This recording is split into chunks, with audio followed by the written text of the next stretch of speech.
para a gente poder começar esse assunto que é maravilhoso. Formação dos Estados Unidos. Vamos lá.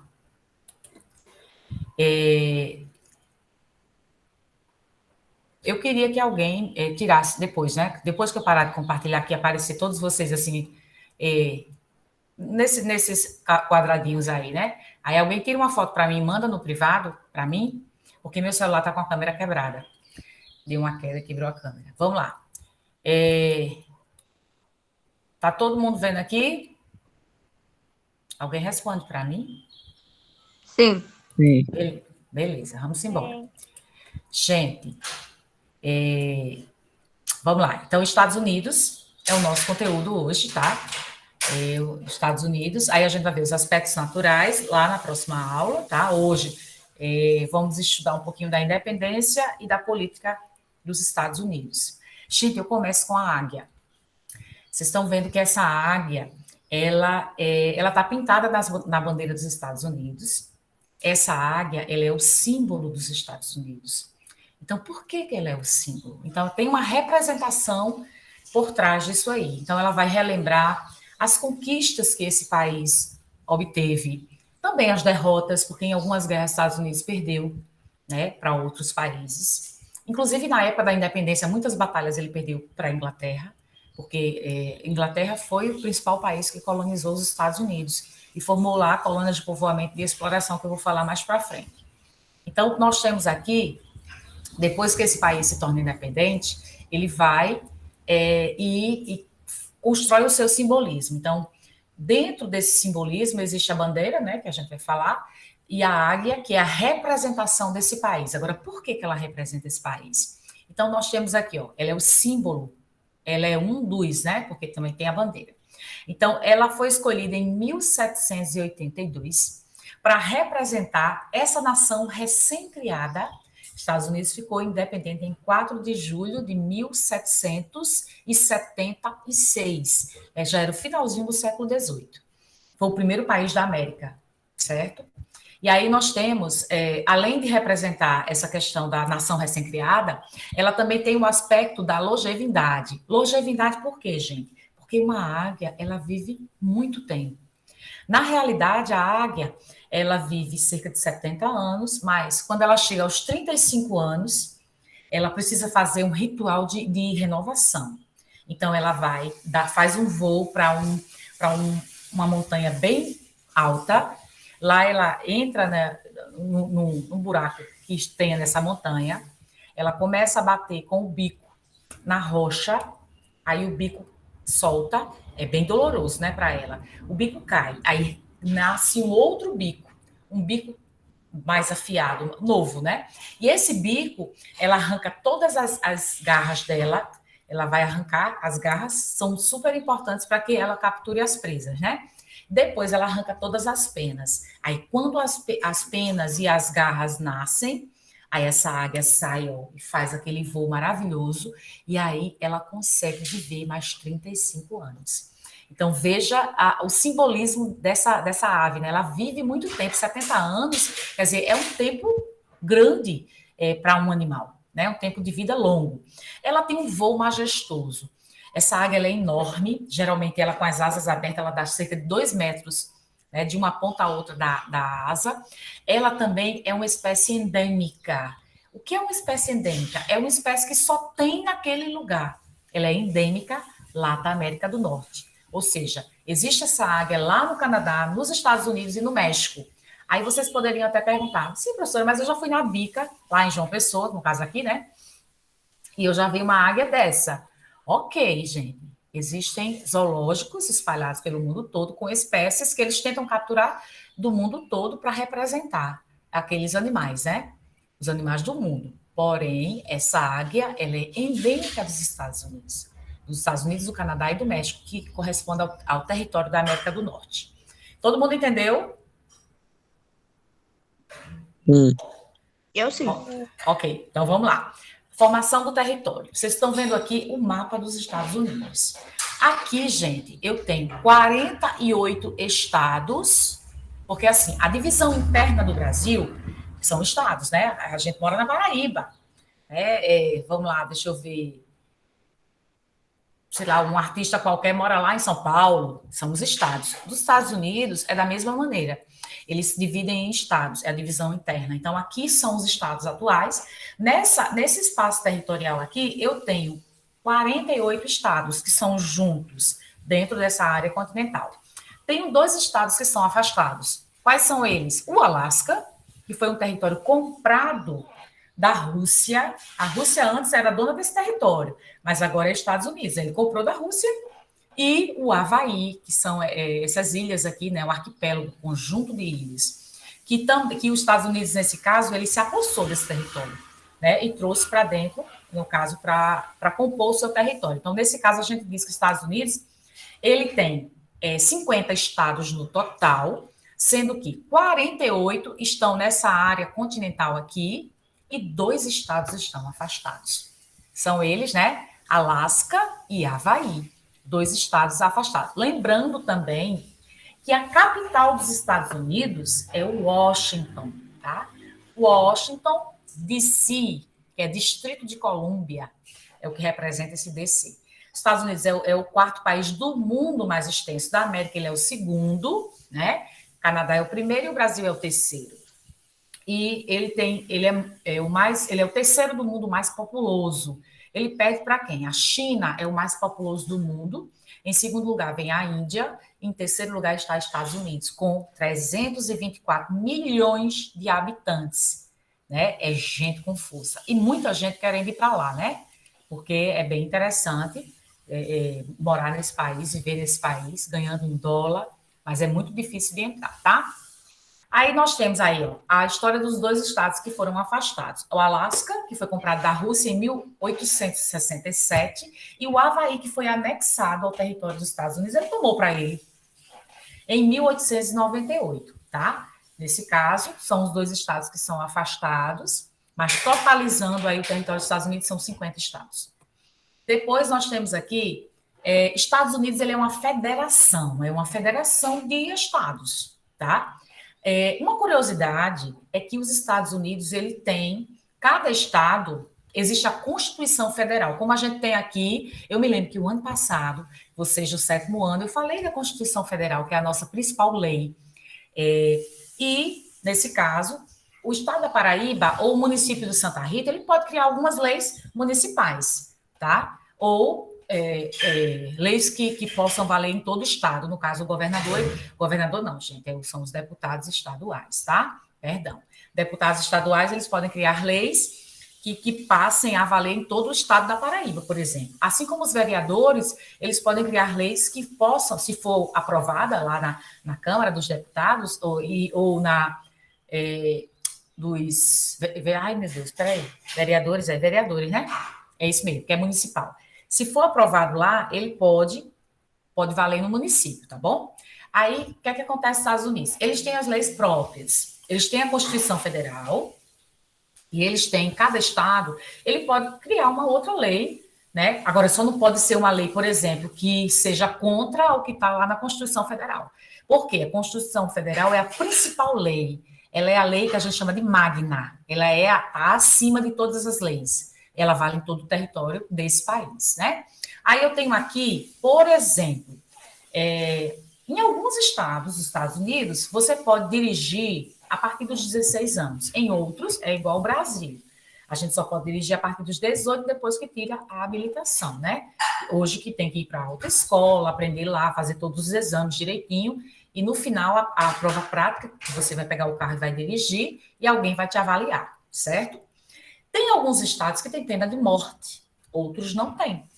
Então, assim, cada estado ele cria suas leis locais. É isso que eu estou querendo dizer, que cada um desses 50 estados, eles podem criar suas leis próprias, porém, essas leis elas não podem se sobrepor, ou seja, ser maior do que a Constituição Federal. Só não pode isso. Tem que estar abaixo da Constituição Federal, certo? Todo mundo entendeu? Sim. Ok, continuando. Pronto, a partir daqui, informação dos Estados Unidos. Então, eu tenho aqui, os Estados Unidos, ele era antes formado por 13 colônias. Eu vou avançar só um pouquinho para vocês Ó, isso aqui eram as 13 colônias, tá? Eu volto lá daqui a pouquinho. 13 colônias inglesas na América do Norte. Antes, esse território, aqui, ó, tá o território hoje total dos Estados Unidos. Olha as 13 colônias, ficavam na costa leste. Costa leste, mão direita, né? Leste. Porque ela é a área banhada pelo Oceano Atlântico, tá? E aí, essas 13 colônias inglesas na América do Norte foi o território colonial da Inglaterra. Eles começaram aí a ocupar esse território a partir das 13 colônias, beleza? E aí eu vou ter, ó, essa situação que foi colocada aqui dos Estados Unidos, só que nessa área eu tenho, ó, a Geórgia, a Carolina do Sul, a Carolina do Norte e a Virgínia, ou seja, toda essa região que eu estou contornando com o laser agora, essa área foi a área chamada de colônias de exploração, certo? Os outros territórios do norte, que a gente vai chamar das colônias do norte, nesse caso, toda essa porção são nove, território é bem menorzinho comparado a esses do sul, né? Então, são todas essas aqui, ó. Maryland, Delaware, Pensilvânia, Nova Jersey, Nova York, Connecticut, isso aqui eu não sei dizer não, acho que é Rhode Island, Massachusetts, New Hampshire, sei lá, eu sei dizer inglês não. Mas todas essas colônias aqui, dessa porção do mapa, correspondem às colônias do norte, chamadas de áreas de povoamento. Aí agora a gente volta lá e vamos ver a diferenciação, tá? Então, primeiramente, a colonização nos Estados Unidos se deu aí, né? Eita, não era aqui não, era aqui. Se deu aí finalzinho do século XV até o finalzinho do século XVIII, os Estados Unidos eles era território da Inglaterra, né? Porque a Inglaterra não estava mandando aqui, ela não tinha feito colônia, então foram esses dois tipos de colônias, tá? Só que a Inglaterra cobrava impostos caríssimos, como também os portugueses cobravam aqui no Brasil, certo? Para as pessoas que aqui viviam. E aí chega um momento que os colonos são aquelas pessoas que vêm para viver aqui. Muitos ingleses, escoceses vieram para viver aqui, porque aqui eles podiam ser donos de terras. Eu vou falar daqui a pouquinho sobre isso, certo? E aí aconteceu que, nesse meio tempo, aumentou bastante o número de habitantes aqui, porque os Estados Unidos ele precisava ocupar esse território. Os Estados Unidos não, no caso, os ingleses, né, precisavam ocupar, porque senão, ó, a França podia tomar, a Espanha podia tomar esse território, outros países poderiam tomar. E aí aconteceu que eles saíram aí distribuindo terras. Eu vou falar daqui a pouquinho desse aspecto. Mas vamos lá, então, só para recapitular, nós tivemos aí a formação de 13 colônias, lá no mapazinho que eu acabei de mostrar, sendo que 9 colônias da porção norte eram de povoamento. E as 4 colônias do sul, Carolina do Norte, Carolina do Sul, Virgínia e Geórgia, foram as 4 colônias chamadas de áreas de exploração. Então, a gente entende que Estados Unidos ele vivenciou os dois tipos de colonização, a de exploração e a de povoamento, tá? Aí aqui, ainda sobre a colonização, nós temos um processo, nesse caso, da independência dos Estados Unidos, é importante para a gente conhecer, mas como se deu essa independência, mas antes disso a gente precisa também entender os dois tipos de colonização e as diferenças que havia entre esses dois territórios. Pronto, eu vou logo para cá, depois eu volto para a bandeira, tá? Depois eu vou modificar era para eu ter botado a bandeira mais para baixo. Então, colônias do norte, colônias do norte primeiro e as colônias do sul. Então, vamos lá. Nas colônias do norte, nós tivemos aí o processo chamado de colonização do povoamento. Gente, qual é o objetivo da colonização do povoamento? É morar, é viver. Aí você vai desfrutar de um território, você vai zelar por esse território. Imagina aí, você paga aluguel. Exemplo, você casou e começou a pagar aluguel. De repente você comprou a sua casa nova, a sua casa própria. Então, se você paga aluguel, lógico, você tem que conservar também o imóvel, mas é diferente quando a gente compra a nossa casa, porque quando a gente compra a nossa casa, a gente pode reformar, a gente pode botar um piso melhor, né? Pode botar um forro no telhado, a gente pode fazer melhorias, porque aquilo ali vai ficar para a gente.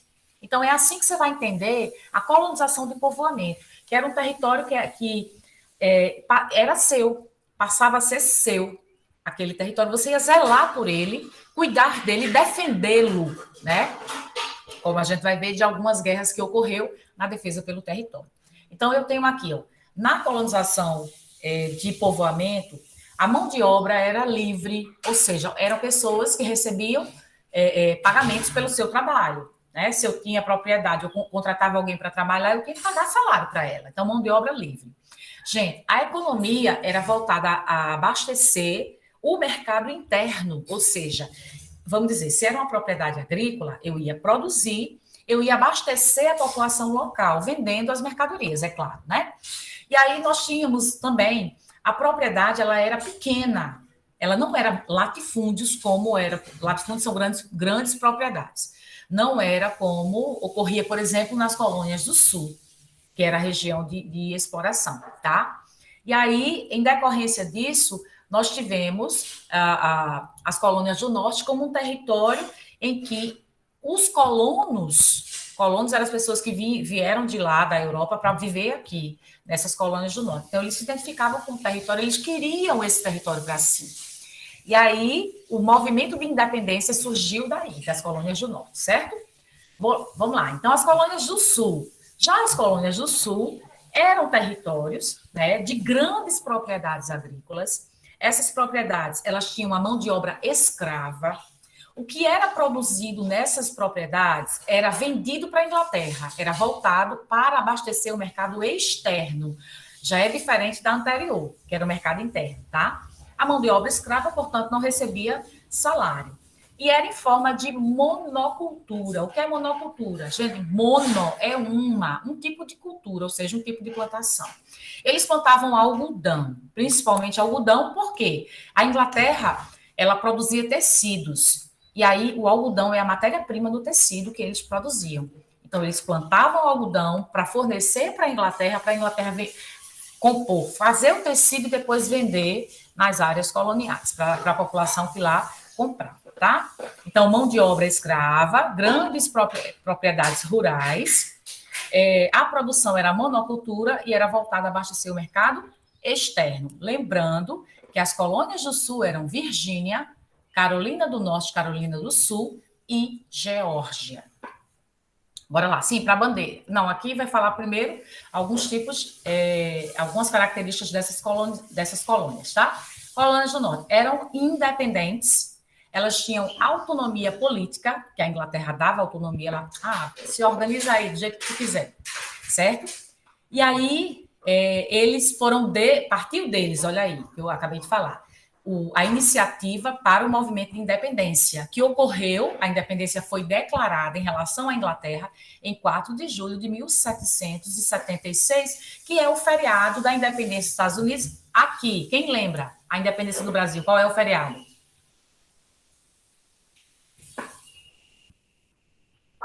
E aí, gente? Dia 7 de setembro. Muito bem, Caio.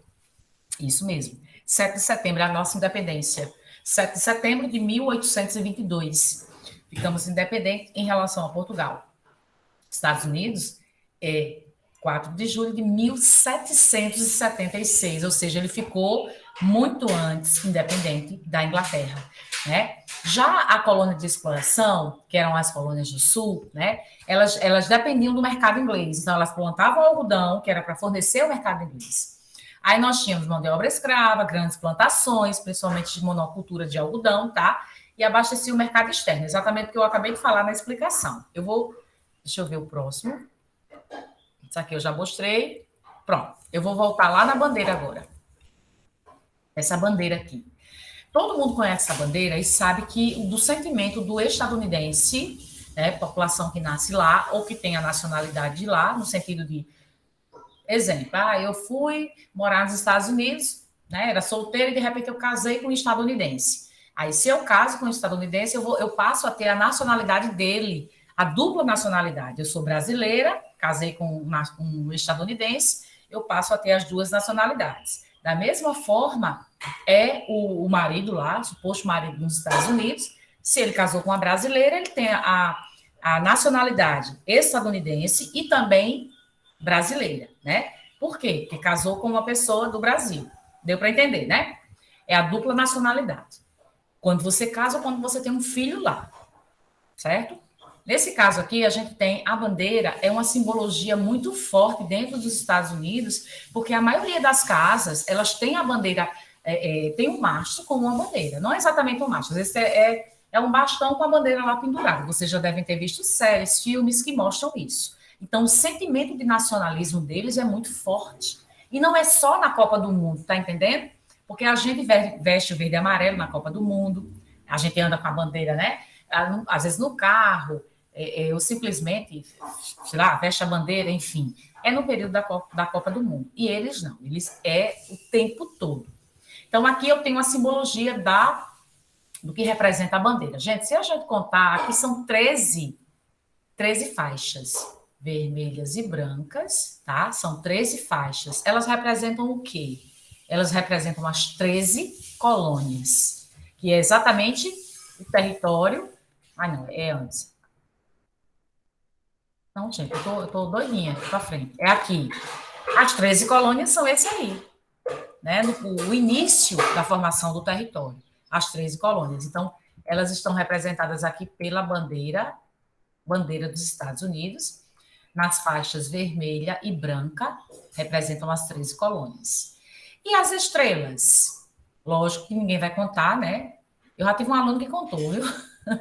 Nós temos aqui 13 estrelas, elas representam os 50 estados. Lembra que eu falei lá no comecinho da aula? Estados Unidos é composto por 50 estados, sendo que 2 estados são afastados daquela área do continente, que eu mostrei que tem 48 estados, 2 são afastados. Um é o Alasca e o outro é o Havaí.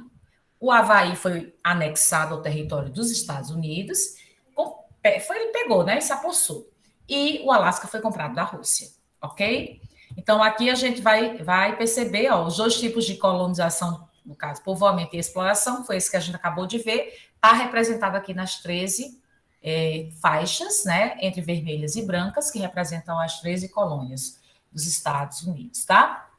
Bom, isso aqui a gente já viu, isso aqui também, isso aqui também. Agora vamos para...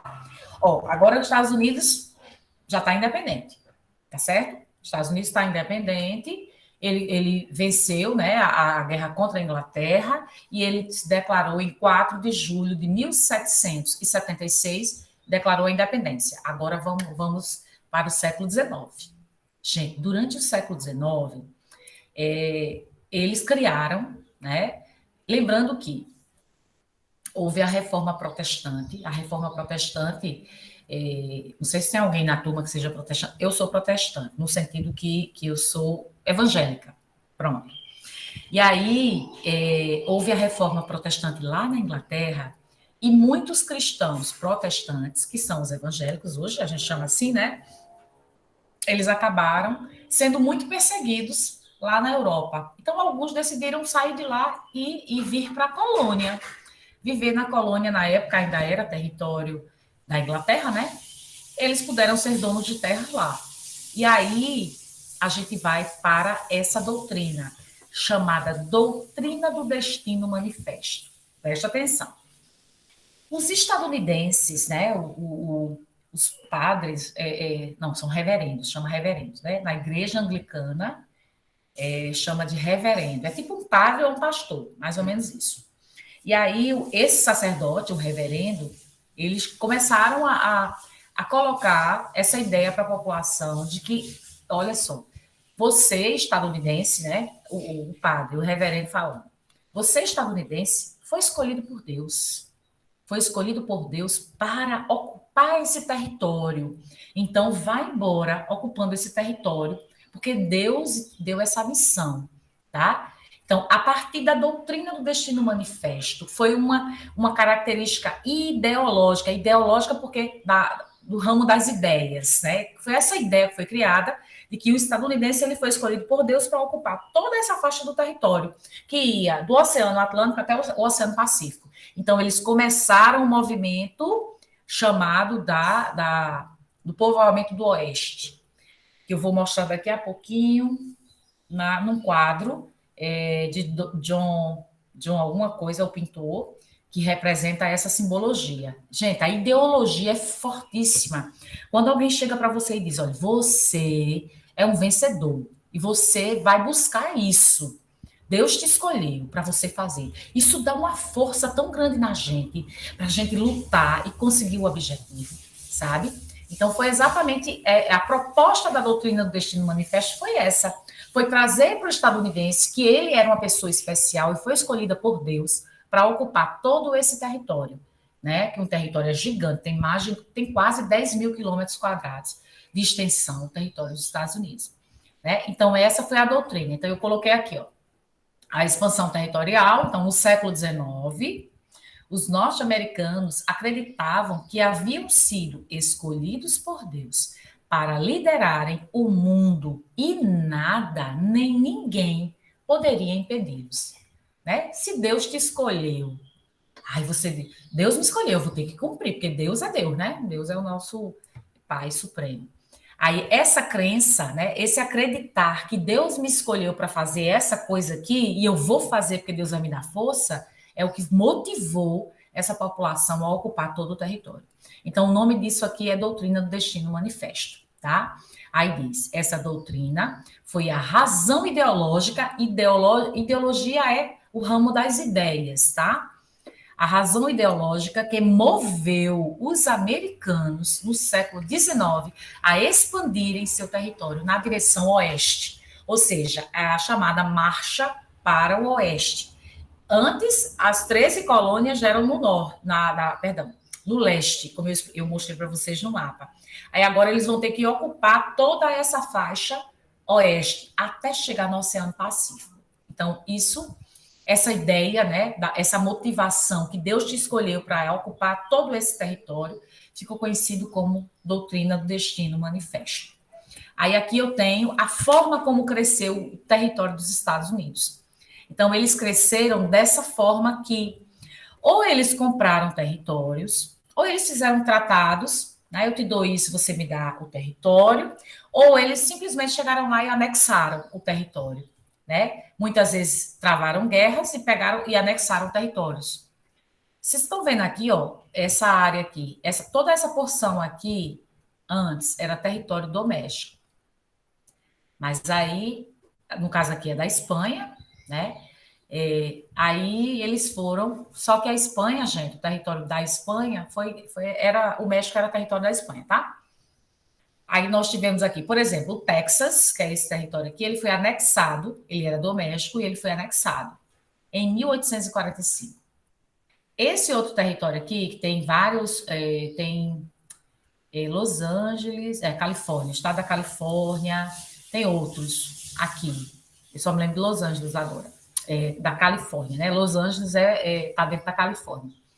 Aqui também era território mexicano, e aqui foi Estados Unidos guerreou com os mexicanos e anexou em 1848. Aí aqui foi um território que foi a Inglaterra, né? Tem alguém querendo falar? Tem, Caio. Oi, Caio. Caio? Foi sem querer, professor, apertei aqui. Tá bom. Vamos lá, voltando. Aí, veja só. Aí, aqui foi a forma como o território dos Estados Unidos cresceu, né? Para chegar nessa área aqui. Olha, toda essa região aqui da parte central dos Estados Unidos foi comprado da França, tá? Então, tem aqui os exemplos. Depois eu vou passar esse material para vocês e vocês têm como dar uma olhadinha direitinho, tá? Então, o território dos Estados Unidos cresceu por meio de compra de outros territórios, de tratados, anexações ou guerras. Geralmente guerreava e anexava o território, certo? E aí foi a forma como esse território expandiu para chegar nesse tamanho total. Aqui é a área dos 48 estados, tá? Lembrando que o Alasca nem o Havaí está mostrando aqui não, por quê? Porque foram anexados depois. Comprados ou anexados. Sim, pronto, chegamos aqui ao ponto. Tem mais alguém testando a mãozinha? O que é anexar? Anexar é assim, Sulamita. Vamos imaginar que eu sou sua vizinha. Aí eu digo assim, Sulamita, a partir de agora, eu vou chegar para sua família e vou impor isso. Claro que eu não vou fazer isso, né, gente? Lógico. Mas é só um exemplo. Aí eu vou dizer assim, olha, Sulamita, a partir de hoje, vou dizer a você e a sua família, essa casa agora não é mais sua, não. Vou derrubar o muro e ela vai ser minha. E você vai trabalhar para mim. Eu anexei o seu território ao meu, a sua casa ao meu terreno. É tipo isso, tá? Anexar é você pegar para você. Quando, na realidade, você não pagou para ter o direito de ter aquele terreno, de ter aquela casa para você. Ele só tomou para si. Como os Estados Unidos, ele tem uma história de muita... Assim, é um país que desenvolve muita arma, que é muito agressivo nas guerras. Então, o que é que acontece? Geralmente, os outros países têm medo, né? Aí cede território para eles. Entendeu? É basicamente isso. Gente, pelo amor de Deus, deixa eu avançar aqui rapidinho para chegar no ponto para a gente finalizar. Bom, aqui eu tenho a... Gente, se alguém souber ler isso em inglês, pronunciar direitinho em inglês, fique à vontade para falar, tá? Eu não sei falar inglês, mas eu vou dizer como tá aqui. Isso aqui é Homestead Act. O que é que significa isso, traduzindo para o português? Então, é mais ou menos assim: a terra que foi herdada, o território que foi herdado, ou seja, que era do meu pai e eu herdei, basicamente isso. Aqui, nós tivemos a Marcha para o Oeste. Lembra que a gente acabou de falar da doutrina do destino manifesto, que Deus te escolheu para ocupar o território dos Estados Unidos para ir na direção oeste. Aí veio o Homestead Act, que seria digamos assim, a lei, né, que vigorou de 1820 até 1862, ou seja, por 42 anos, né, nós tivemos a seguinte informação: qualquer colono era a pessoa que vivia na colônia, né? Qualquer colono que tivesse $100 para pagar, $100 equivale hoje a... Eu acho que o dólar deve estar... Vou dizer que está R$5,10. Aí seria mais ou menos como 510 reais, por aí, né? Se tiver R$5,10, R$510. Qualquer pessoa que tivesse esse valor, hipoteticamente falando, R$510, para pagar, né, para dar essa taxa, era paga para o governo, e aí você poderia ocupar uma área territorial de até 80 acres. Gente, 80 acres, cadê aqui? 80 acres equivale a... Um acre equivale a 10 mil metros quadrados. 10 mil metros quadrados. Certo? É um território relativamente grande. Quer dizer, é médio, né? Seria uma média propriedade. Tipo assim, 1 quilômetro, eu acho que equivale a 1.000 metros quadrados, por aí. E aí, 80 acres são 10 mil metros quadrados. Aliás, um acre equivale a 10 mil metros quadrados. E aí, essa população que tiver $100 para pagar, ela poderia ocupar uma área de até 80 acres. Podia ir de 1 acre até 80. Você cercava o território, agora você tinha que cultivar nesse território ou criar animais, ou as duas coisas. Geralmente as propriedades antigamente criavam animais e plantavam, né? Durante 5 anos. Se você tivesse esse dinheiro, você podia cercar o território, cultivar o território ou plantar, cuidar de animais, né? Criar rebanhos. Durante 5 anos, aí você seria dono dessa terra. Então, essa foi a forma como, lá nos Estados Unidos, as pessoas que hoje são fazendeiros lá, eles tiveram essa terra herdada dos seus antepassados, né? Isso representa o Homestead Act, que é essa terra que foi herdada dos antepassados, desse período colonial. Então, isso também motivou a marcha para o oeste, porque eles poderiam marchar na direção oeste, cercar o território era deles, tá? Aí tem uma última coisa que a gente vai falar na aula de hoje, que é esse quadro aqui, John Gast. Eu só lembrei do John, não lembrei do Gast. Foi o cara que pintou esse quadro aqui. Gente, esse quadro, ele tem uma simbologia tremenda, né? Vou explicar por quê. Olha, vocês estão vendo essa mulher aqui, ela representa um ser angelical, né? Um ser angelical ela carrega em suas mãos, isso aqui é um fio, tá? Observe que esse fio, ele vai para uns postes. Isso aqui não era, isso aqui era o telégrafo. Gente, o telégrafo foi o instrumento de comunicação antes do telefone fixo, telefone de linha, né?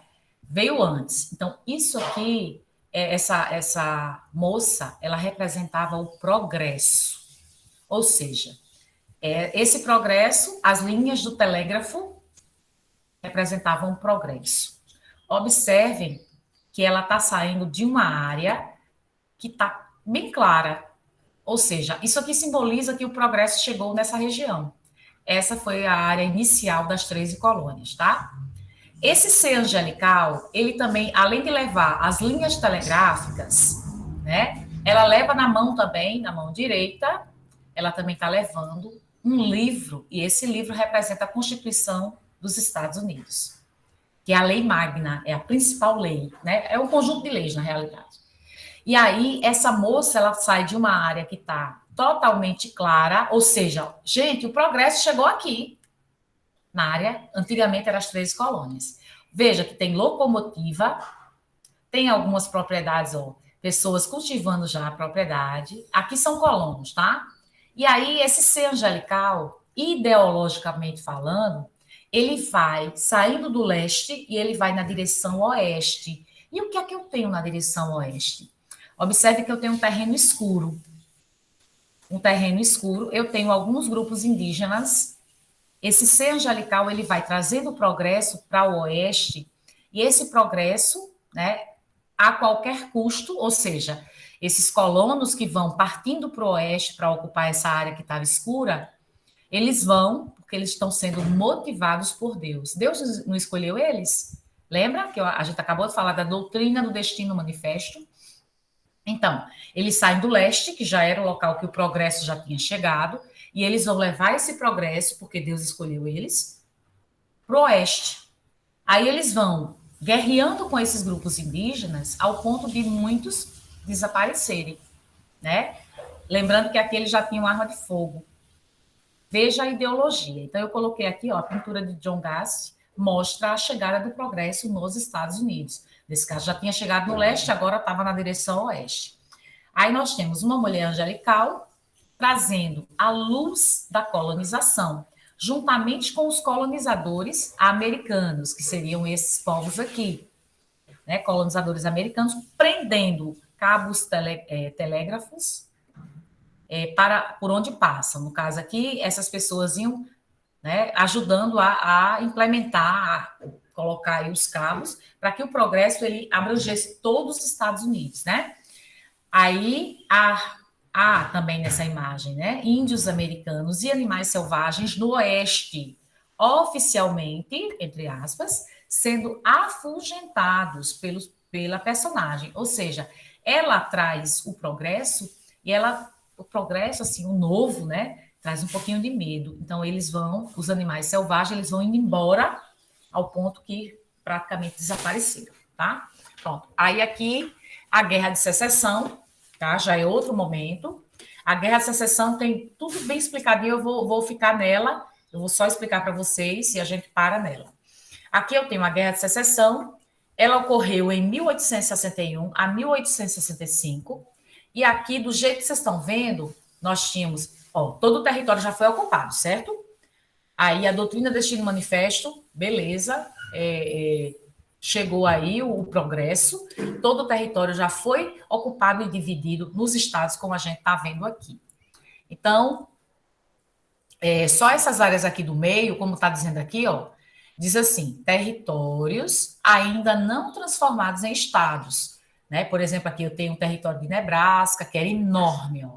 Olha a Califórnia, aquela porção que a gente estava vendo anteriormente, Nevada, né? Aqui o território do Novo México e o Texas.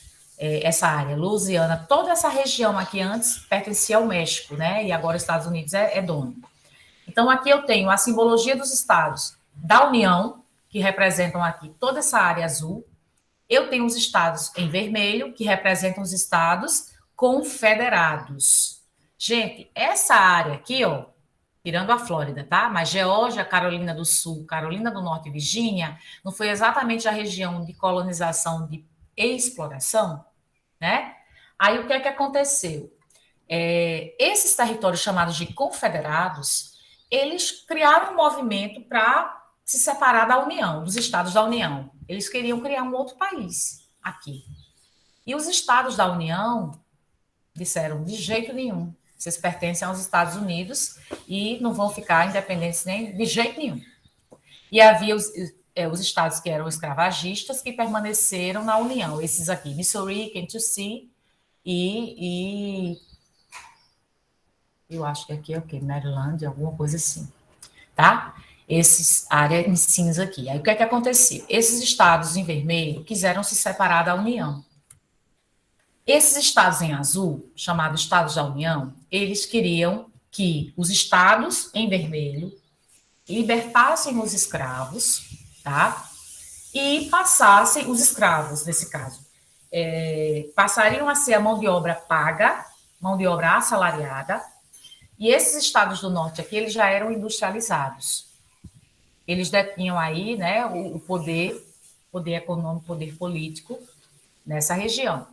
E aí os estados confederados não quiseram que os escravos fossem libertados. Aí ocorreu a Guerra de Secessão, quando os estados da União, né, os em azul aí, invadiram esses estados confederados aqui, do vermelho, área vermelha, e guerrearam com eles, e queimaram fazendas, plantações, casas, propriedades de um modo geral. E essa foi a Guerra de Secessão, tá? Bom, a Guerra de Secessão, o estopim, o passo inicial que deu origem a essa guerra foi exatamente a eleição do Abraham Lincoln, porque Abraham Lincoln passou a ser o presidente dos Estados Unidos nesse período. Ele foi eleito em 1860. Nessa época, a eleição durava 5 anos. No caso, o mandato presidencial era de 5 anos, hoje é 4. E aí ele foi eleito e ele defendia os interesses dos estados da União. E aí, quando ele é eleito, vamos guerrear contra os estados confederados. E aí os estados confederados perderam a guerra e tiveram que abolir a escravidão nessa região. Aí aqui tem falando um pouquinho sobre ele, tá? Os estados do norte haviam se desenvolvido economicamente graças à autonomia que a Inglaterra tinha dado antes, né? Antes para eles, nesse caso, esses estados do norte, hoje bem maior essa área, né? Mas antes era a colônia de povoamento, certo? E eles defendiam o quê? O protecionismo alfandegário e o trabalho assalariado. O que é o protecionismo alfandegário? Então, é assim, vamos imaginar que existe a caneta que é produzida nos Estados Unidos e a caneta que vem de fora, de outro país, certo? Aí, o que é que eles vão fazer? Eles vão pegar a caneta que é importada, vão botar um preço. Exemplo, essa vai ser R$1 e essa vai ser, sei lá, R$3.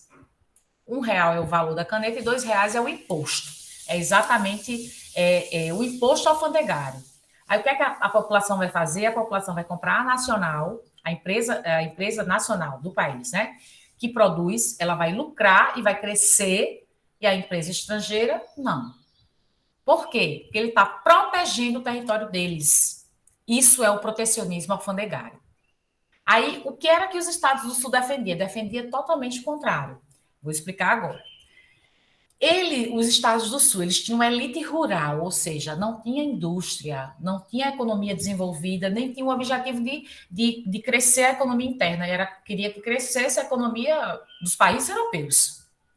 Aí defendia a manutenção do livre cambismo. O que é o livre cambismo? O exemplo de novo da caneta.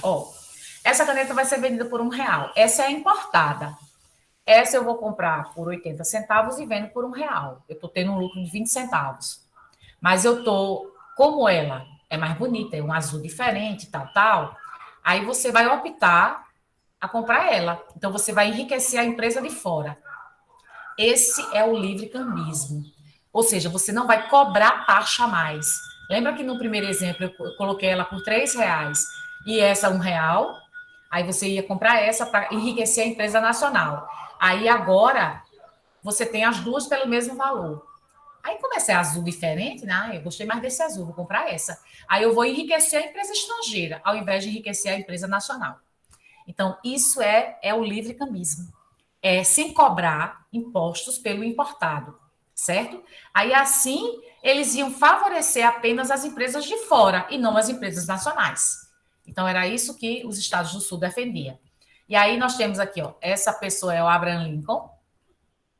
Ele foi, né, a eleição em 1860, ele foi assassinado, viu, gente? Ele estava no teatro assistindo a uma peça e ele é assassinado lá, em 1865. Ele defendia os interesses da burguesia, ou seja, dos ricos que viviam no norte. Aí, em 1861, aqueles estados confederados daquela área vermelha, né, são liderados pelo Jefferson Davis, e aí eles querem se separar da União, que era do todo, tá?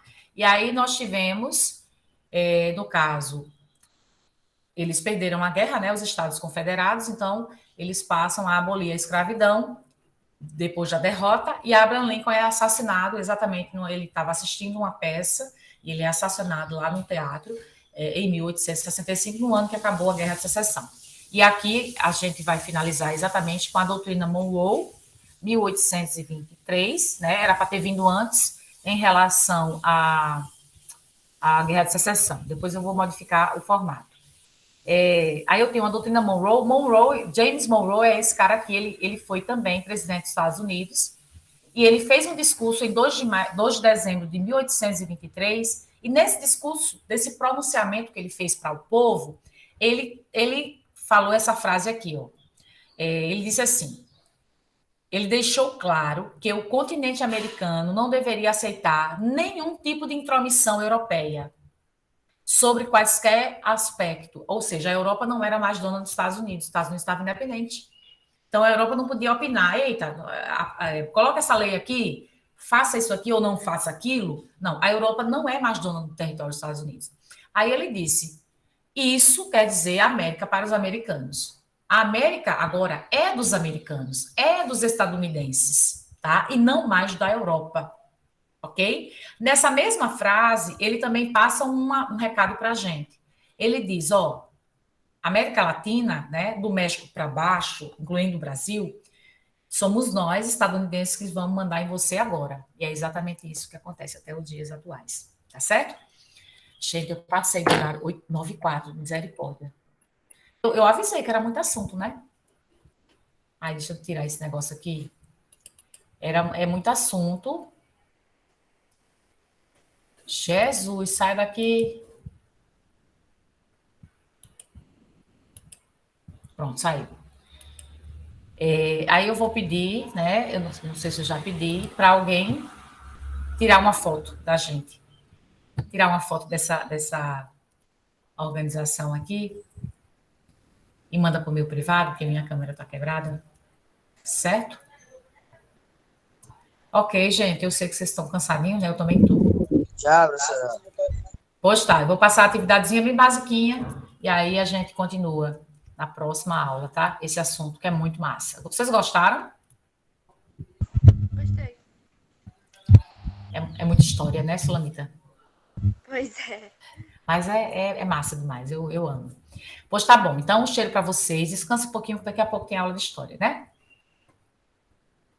Hoje Tá. não vai ter, não, eu acho. Não vai ter, não? Não. Ai, então, menos mal, né? Dá para vocês descansarem. Alguém tirou foto e mandou para mim? Vou enviar, professora. Ok, Caio, valeu. Pois tá, ó. Se a gente não se encontrar semana que vem, férias de 15 dias, né? Para vocês, tá bom? Então, fiquem com Deus, se cuidem e a gente se encontra na próxima aula.